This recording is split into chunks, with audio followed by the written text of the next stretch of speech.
So Bhaktivatsa, we have in Dosabai Bharat's home, in Kandora, where sarcastic Brahmin mocks the natural beauty of mango trees. And Shiji Maharaj says that he feeds 84 Brahmins by that very evening under that mango trees. He says that true beauty only exists when Brahmins feasted under them. And then he was able to make arrangements through Bhattapato's wife. And then he gave all the Brahmins a gold coin.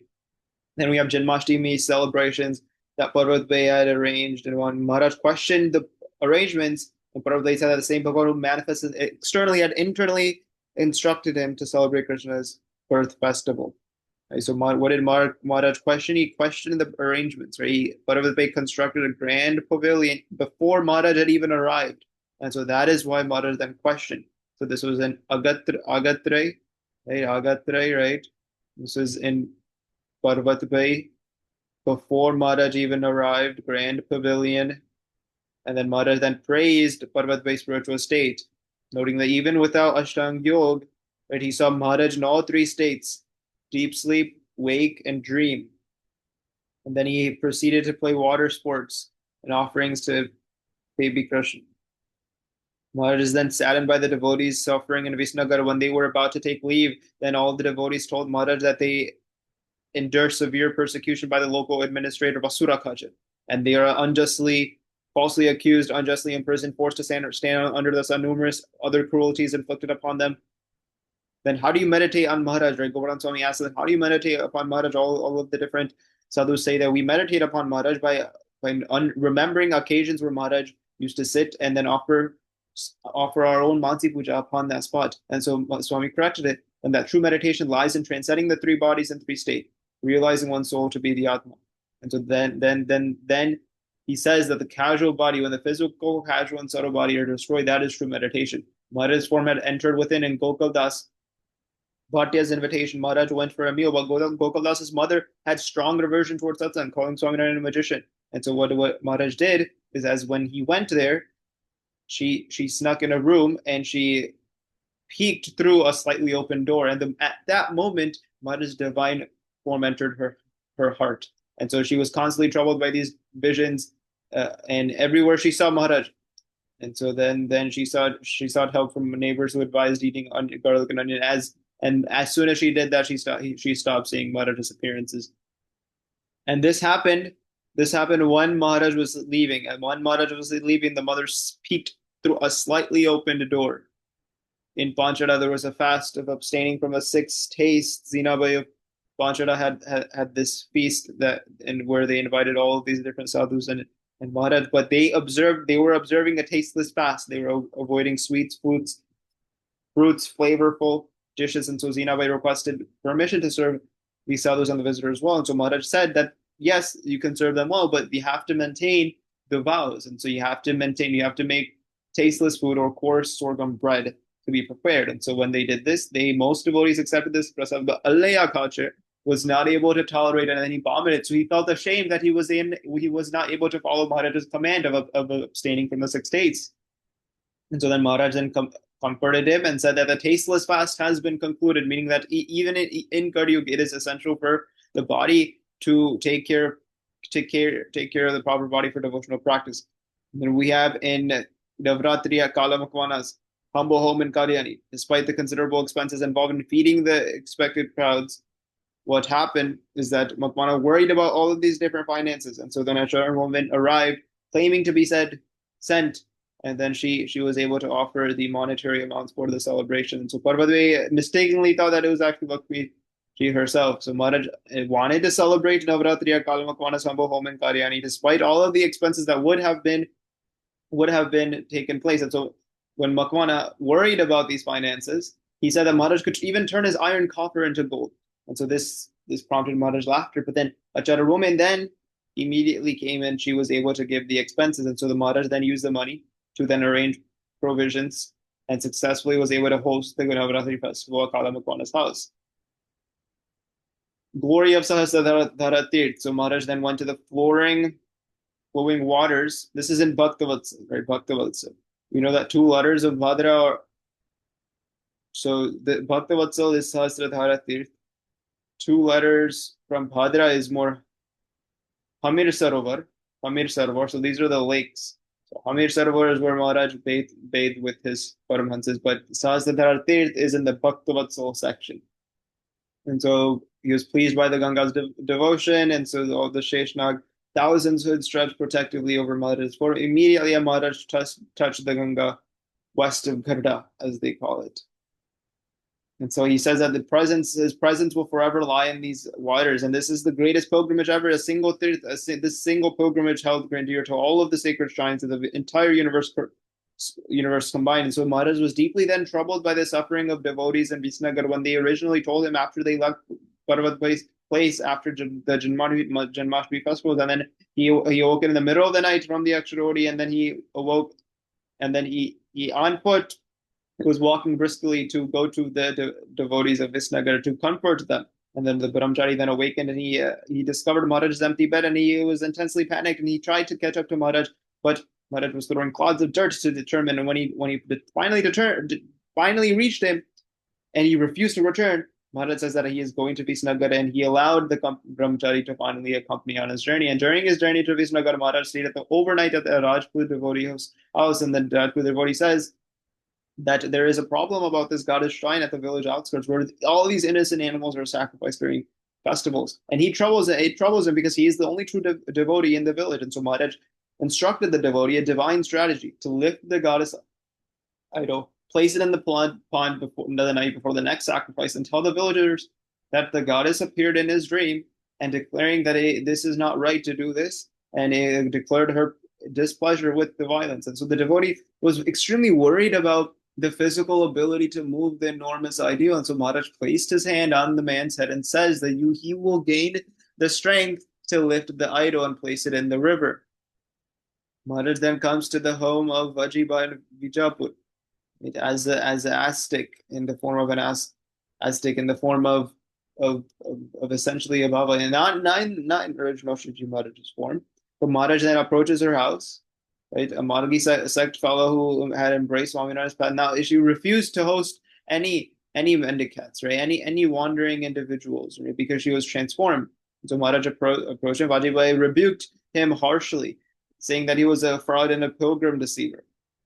And she praised Swaminarayan saints for their strict rules and pure conduct. And so she played along that, claiming that hey, Swaminarayan had even subdued the demon Pablo, and suggested that his followers were actually under illusion. So this enraged Vajipa even further, to threaten them to even stick. And Vajipa, before this, Vajipa becomes a devotee when Ramdas Swami visited her house, refused the hookahs, and explained that Swaminarayan saw those free people from such addictions. And so Vajiba and her husband Pragji were both astonished to hear about the stories of such saints and such sadhus who renounced everything, both women and wealth. They maintained strict discipline. And so listening from even behind the door, Vajiba was deeply moved by Ramdas Swami teachings. And then Maharaj says that, hey, if Swaminarayan moves this people tree, then we shall accept him to be the God. So when Visnagar Subha learned about Vajiba's conversion to Swaminarayan faith, he then visited to challenge her belief. He was frustrated that the alms to all the wandering sadhus at her home had ceased. That's what the Visnagar Subha, right? Because when he immediately learned, and so the Visnagar Subha said that, okay, if he is truly your God, then if he moves this people tree, then we shall accept him as your God. Vajiba said that he dismissed this. This is stubbornness. Not even educated people could, but this Subha remained determined to force her submission through such challenges. And that if Swaminarayan moves this people tree, large people tree in the courtyard, then he would only believe Swaminarayan, then he would believe him to be God. Just as Krishna had deliberated the trees. And so when Maharaj arrived at Vajiba's home, he walked directly into her courtyard. She angrily comforted him for barging in uninvited. And so Maharaj said that every land is Gopal's. Every land is Gopal's. There is no one's house here. And so then this was a philosophical response, unexpected philosophical response that left Vajiba absolutely speechless. And so the Maharaj's wisdom was such that he says that, yeah, every land is Gopal. And so it doesn't matter where we are because every land is Gopal's. Every land is God's, it's that of God. So it doesn't matter whose house we enter.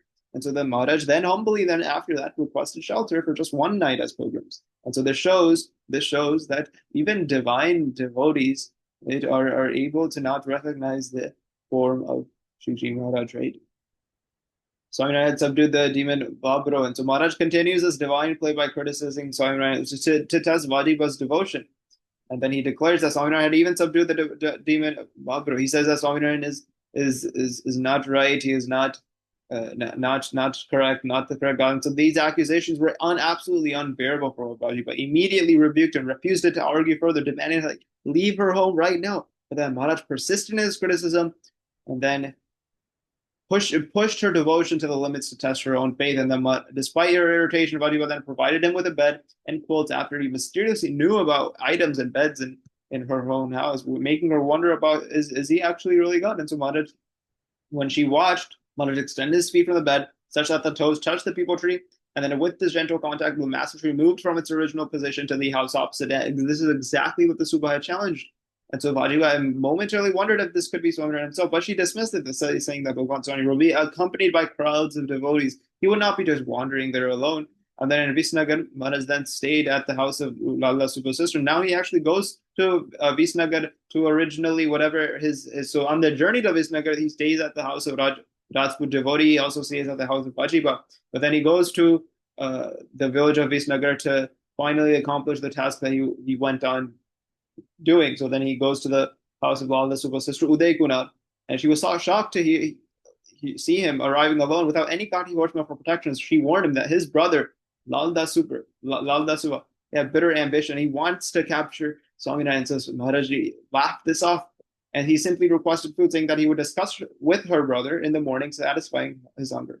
And so Uday Kunar grew even more worried about this, and she locked all the doors to protect Maharaj. And so after finishing his meal, Maharaj instructed Uday Kunar's son Baldev to inform his material uncle Lalda Subha that Swaminarayan had arrived. Baldev said that this is equivalent to putting your hand in the tiger's mouth, because he rode with 50 different Arab soldiers to capture Maharaj.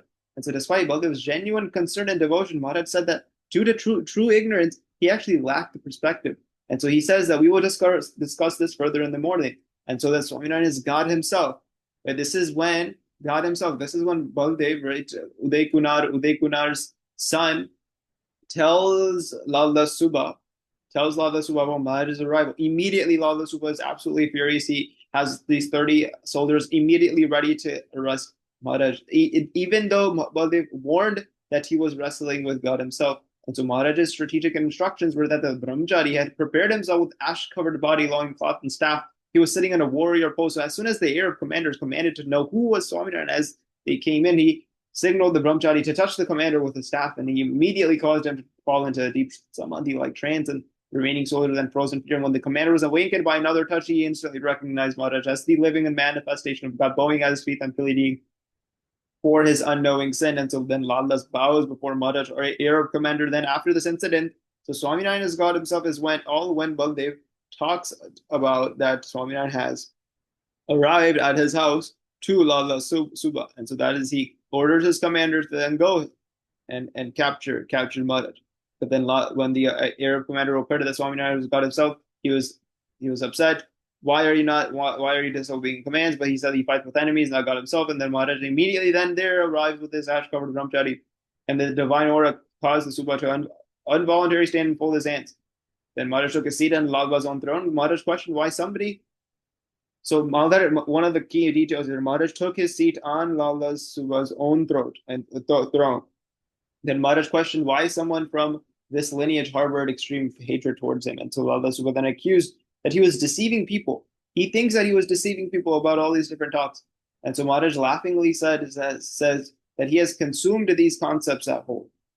Right? He has consumed these concepts at whole. And with a single glance, Maharaj then caused Lala to collapse into a trance. His subtle body goes into Yampuri, and he experiences all the torments of hell for the crimes that he has committed.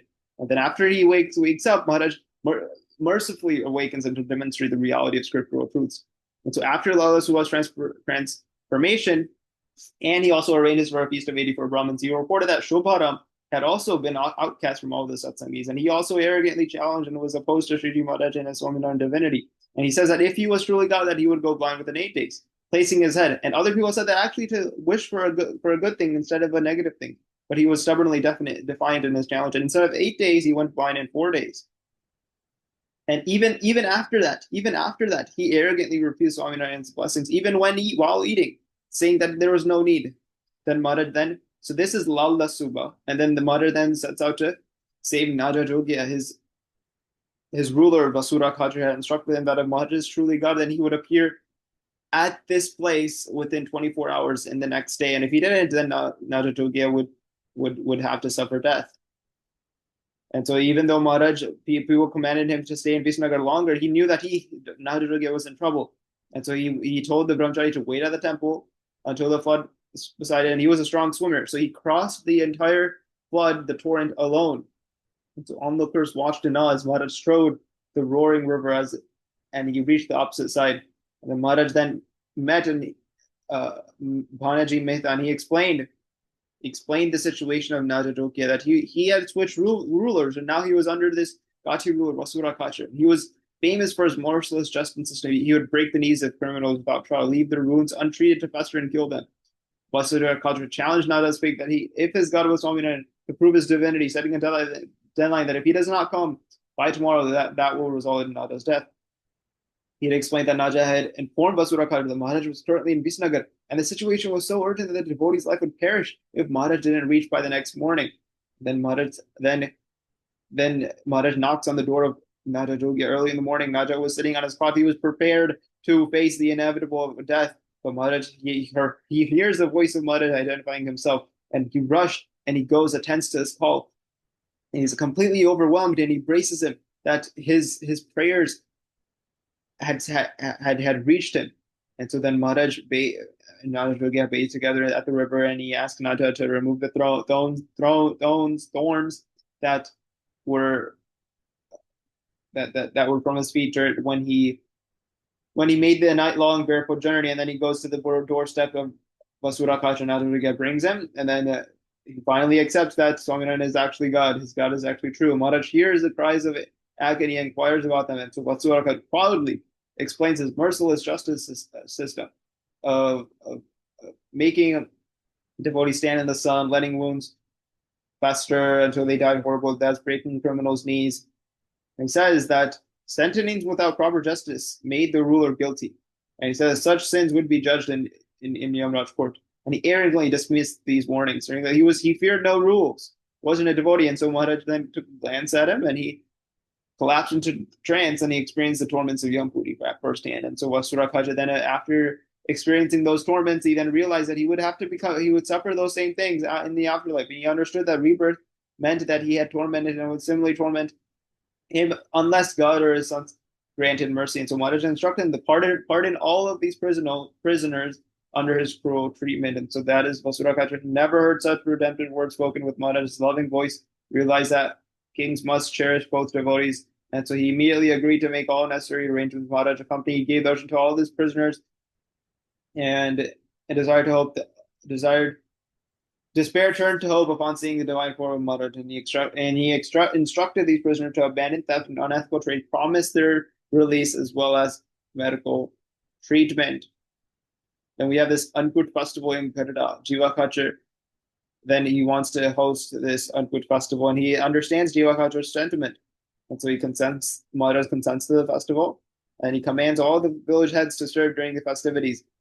And everyone engages, and they are able to have a festive divine atmosphere. Then Mayaram Bhatt celibate vow. Maharaj explains during the festival or Ankut celebration, that the extraordinary celibacy of Mayaram Bhatt, he gifted and gave up everything that he had to Maharaj. He observed strict celibacy even among alluring women, and held nothing but Maharaj's form in his name. Like this entire vow of celibacy began when he was widowed at 20. There was family pressure to remarry. He saw guidance from Ramanujan during a lecture on renunciation, and he heard Swami declare that even if a seeker had circled the marriage fire thrice, 3 times, divine will could prevent the fourth step. And so that is why he understood to make sure that he renounced everything and he embraced his entire life to that of Maharaj. And so then Maharaj, why did you strike me with a staff? So during nightly discourse in Garida, Maharaj made strict discipline. No one could doze off. So he had a Virona staff and required people who were dozing off to return the staff as an established rule to keep everyone alert, not sleeping during these. So when Brahmana Swami did this, Maharaj then struck him with a staff, and he said they were actually meditating on Maharaj's divine form. And then Brahmana Swami then creates these spontaneous verses on the spot. And so Maharaj was enchanted by the Swami's poetic brilliance and humbly apologized for interrupting a devotee lost in contemplation. And then he also Maharaj also, when Muktan Swami also dozes off, Maharaj strikes him with his staff as well, stating that even as Guru, impartial discipline. So Swami then it bows out before Maharaj's feet, return to the staff, and understand the necessity of universal adherence. It doesn't matter who he is. Swami must face the same discipline everyone else. Completely agree that everyone must submit to discipline, regardless of their status. Only through such submission can they find true devotion. And then even in dreams, right, Brahmachari was found snoring loudly, and so Brahmana Swami said that a tap with the staff would restore this. Maharaj said that even Brahmachari is actually serving him in his sleep, and so Swami laughingly accused Maharaj of showing favor. This is favoritism. And so then he required proof. What is proof of this? And so Maharaj then flicked the sleeping Brahmachari's head, and he startled. He immediately lifted Maharaj's cushion and ran. And he explained that he had seen fire where Maharaj was seated. And so this incident illustrated Brahman that even in his dreams, the Brahmachari eternally serves Maharaj, and he is constantly focused on protecting and serving Maharaj, no matter if he's in the waking state or in the dreaming state. Then Maharaj observes that over the years, all of these different local businessmen were untouched, and they didn't actually give these saints proper honor. So Brahman Swami then said that if these saints wear turbans, then they will be able to gain the merchant's appreciation. And so then he said it was worth experimenting. So then Maharaj immediately began tearing a silk handkerchief to create turbans. And so then he just distributes these turbans to Brahman Swami, Nityanand Swami, and all these different sadhus as prasadi gifts. And then this innovative approach represents Maharaj's practical wisdom in adapting external experiences to make spiritual teachings more accessible to different social groups. And then he has these turbans then removed at the end, but the point is that these local businessmen remained untouched. They didn't care. And so this is what Maharaj did. He gave them turbans to help them gain the appreciation of these merchants. And so this was worth experimenting. And so he got a silk handkerchief and he created these turbans and he distributed all of these different pieces to Brahman Swami and all of these different sadhus. So that is Bhaktivatsal. We also have divine acts in Sadhapur. We have Surakachar, austerity. So Maharaj praises Surakachar severe austerity. Then Surakachar says that, yeah, this austerity is eating 3 times a day instead of his usual 2. And so this reveals subtle way of teaching about true devotion versus ego. Plowing boy provided water from an earthen pot. Surakachar asked, boon for liberation. Who do you think we are? Nityananda Swami asked Nityananda Swami. And this Nityananda Swami recognized him as the supreme portion. Only Nityananda Swami recognized Maharaj as this all happened in DAS. Eval Babu farming, serving the devotion himself. Carpenter Sundaji bought a flute. Maharaj played it, hesitantly played it. And so his divine music produced the premortal sound of Nand Brahma that pervaded all creation.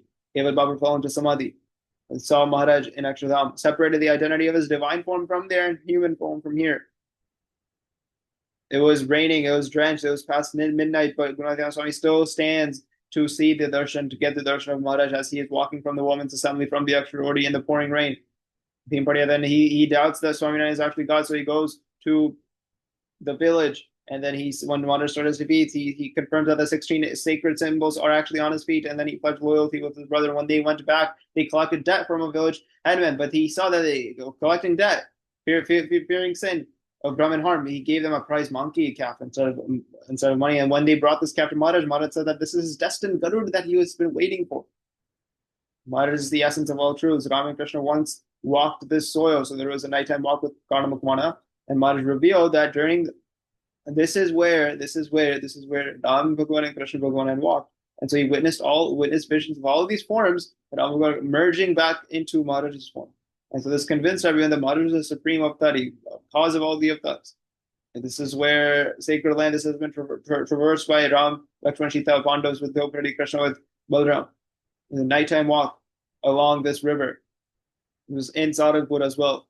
So this we also know that Kalamakwana also appears in Bhaktivatsal as well.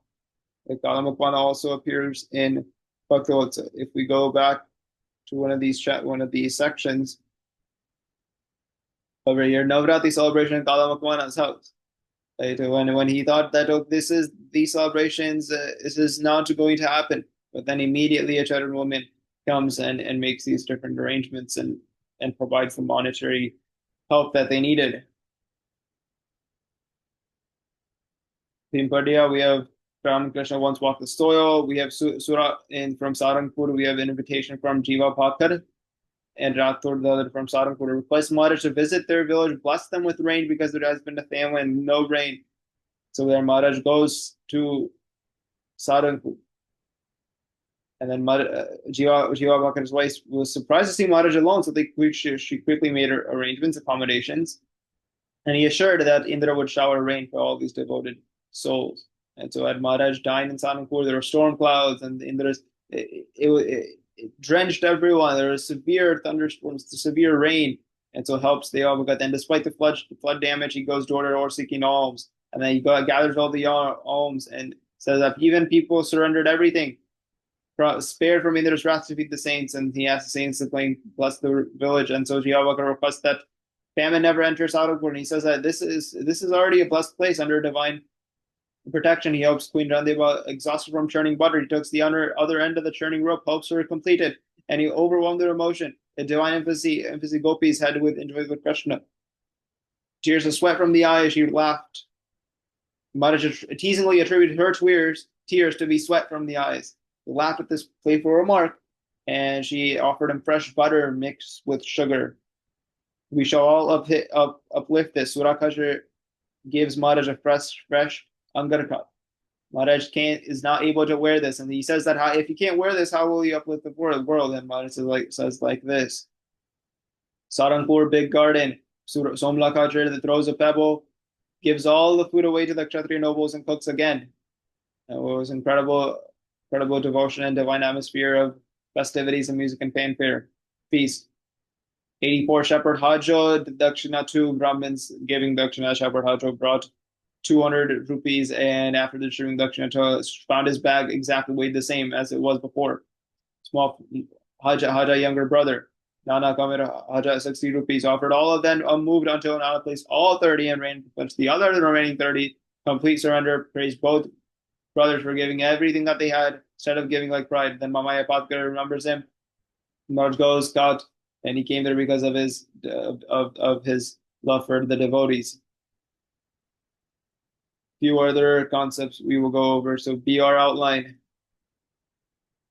Significance of the word Tatmagram. We know it's eternal entities. Philosophy, Darshan philosophy is ultimate endeavor to find the truth. Naming of Swami Darshan, Swami Darshan, to become like Swami, the choicest devotee. And Maharaj could have said to do Sarju Das or Gansham or Nilkanth. He had all these different names, but he had put the name of Swaminarayan because of two reasons, right? Because it is the fundamental principle. It is Bhagavan Swaminarayan who named this, number one, and it represents becoming like Swami and worshiping Narayan. And we know that even Bhagaji Maharaj, when he told Yagna Purush Dashi that what Sadhuram, you have become a sadhu, but do you have total faith in Swami? And he says, I understand Maharaj should be Purushottam, and then he says that is incomplete. You also must understand Swami is actually Gunadhyana Swami's Mula Akshar Brahm Parabrahm Darshan is another name, and this is because become like Akshar Brahman worship Purushottam. Form of the tattvas, they are eternal, not imaginary, not illusionary. Jivs and Ishwars are infinite, one Brahm and one Parabrahm. We have Karan Rup Maya and we have Karya Rup Maya, right? Casual Karya Rup Maya and Mul Maya. Karya Rup Maya and we have Mul Maya as well, form of the tattvas. We also know that they have been eternal since no beginning, no end. Mutual relationships between the tattvas, Shariri Shariri, that which is pervaded, that which is controlled, that which is the controller, pervader, it's independent, dependent. Need to understand the form of Parabrahm, ones and zeros, spiritual endeavor, epitome of spiritual endeavors. Real, eternal, and distinct tattva. Real, Parameshwar, Paramatma. Ishwar of all the Ishwars, both the objectives and the means. One or two, no one is capable of becoming like Parabrahm. Sagun Nirgun has infinite number of positive traits, zero negative qualities. Unvain Vyatarik, unvain form is his all-pervasive form. Vyatarik is when he is distinct. In Akshardham, ocean of bliss, right? Just a second of Parabrahm darshan is not equivalent to even the pleasures from millions of Brahmans. Omniscient, knows everything, knows the past, present, future of all powerful. ruler and control of infinite universe, giver, influence of karma's end of liberation. Let's also go over the part two. So vow of non-lust. We know the three principles to not have any lust. Moderate personal inclination. He only is happy when he discards a liking for something. Only contemplation of God remains within his heart. It's not